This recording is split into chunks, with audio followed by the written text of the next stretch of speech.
Hey everyone, and a massive welcome to all of you new students joining us.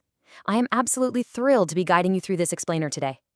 Now, if you're looking at your upcoming English communication course and maybe feeling a little unsure about how you're actually going to tackle it, take a deep breath. You are in exactly the right place. Today, we are completely demystifying your curriculum. We're going to break down exactly how you'll be studying, why the whole thing is designed the way it is, and exactly how you can manage your time without feeling overwhelmed. So let's just dive right into it and look at the ultimate goal behind all of this hard work. Look closely at that phrase, usable English. We are not just trying to memorize a textbook, cram for a test, and then completely forget it all by the next weekend. The real merit, the true goal of mastering this course, is unlocking the ability to actually communicate.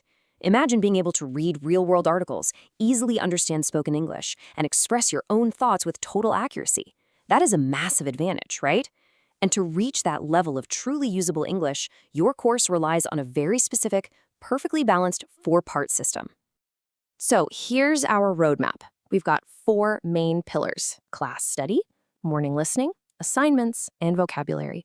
And then we'll wrap things up by looking at how these all combine in what we call the synergy effect. Okay, let's jump straight into pillar 1, class study, moving from understanding to recitation. During your regular classroom hours, we use a very specific, highly efficient technique.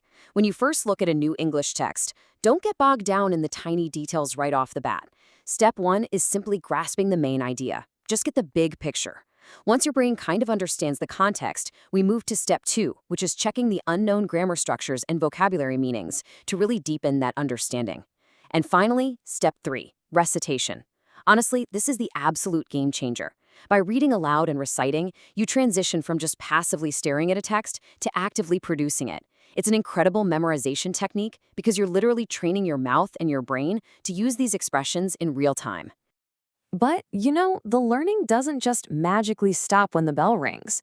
To truly lock in what you grasp during class, your home study expectations are super straightforward.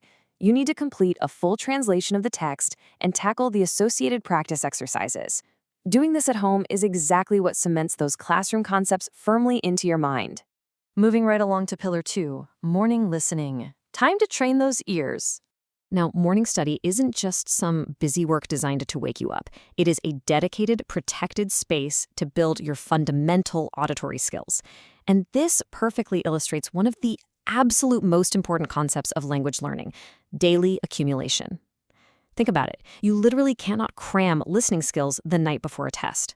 Your brain, your ears, they need time and repeated daily exposure to adapt to the natural rhythm and sounds of English. Daily accumulation is the secret ingredient here. Just a few minutes every single morning is going to create massive progress for you over time. And to keep us all honest and make sure you aren't just letting the audio play in the background passively, Mondays serve as a special checkpoint. During Monday's class, you're going to review the audio from the previous week. This is your chance to confirm exactly what you successfully comprehended and, more importantly, catch any of those little nuances you might have missed. It's what turns daily practice into deep, permanent understanding. All right, on to pillar 3, assignments. This is all about reading and scheduling. These assignments are really going to stretch your long-form reading comprehension, which means scheduling is absolutely critical here. You can literally build your study schedule around your specific academic goals. So the absolute minimum target for everyone is 1 unit per week. But if you've got high goals, you should pace yourself to complete 1 text every 2 days. And if you're a humanities student aiming for top-tier language skills, your specific target is 1 text every single day. But no matter which track you're on, always plan to knock out at least 2 exercises over the weekend. Use these targets to map out your week realistically. So why am I stressing the planning part so much? Because submission day is every Monday. All of your reading assignments have very specific deadlines attached to them. Plus, if you're doing proactive extra work like ICANN preparation, which by the way is highly encouraged, you can submit that on Mondays too. You really want to treat Monday as your anchor day. Plan your weekend reading and your exercises backward from that deadline. That way, you're never scrambling in a panic on Sunday night. Next up, pillar 4, vocabulary, focusing on accurate writing. 120. That is your magic number.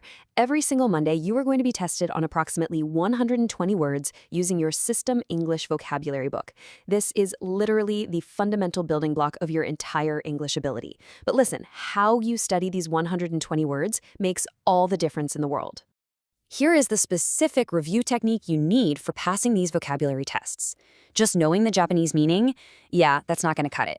You have to focus on absolute grammatical accuracy. You must check the exact spelling. You must master the verb tenses. And you have to carefully distinguish between singular and plural forms. The whole goal is to see if you can write the words correctly. And heads up, if you don't pass, there are mandatory retests. So do yourself a favor and study for exactness the first time around. Finally, let's look at this synergy effect, connecting all these dots.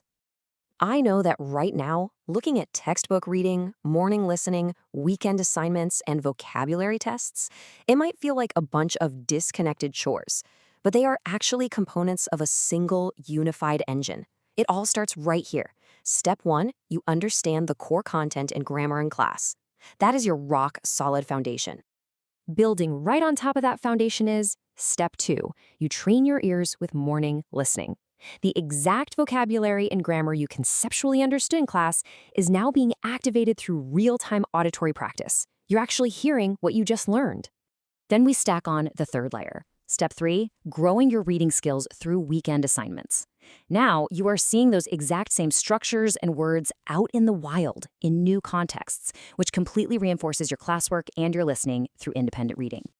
And boom, the cycle completes with Step 4. You strengthen your writing through those Monday vocabulary tests. You've understood it, you've heard it, you've read it in long passages, and now you prove you can accurately produce it yourself. When you look at this process as a whole, you realize none of this is isolated. Every single assignment helps you with the next one. And the absolute key to making this incredible synergy actually work for you? Daily accumulation.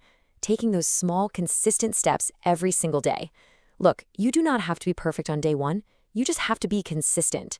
Class study, morning listening, scheduled reading, and precise vocabulary.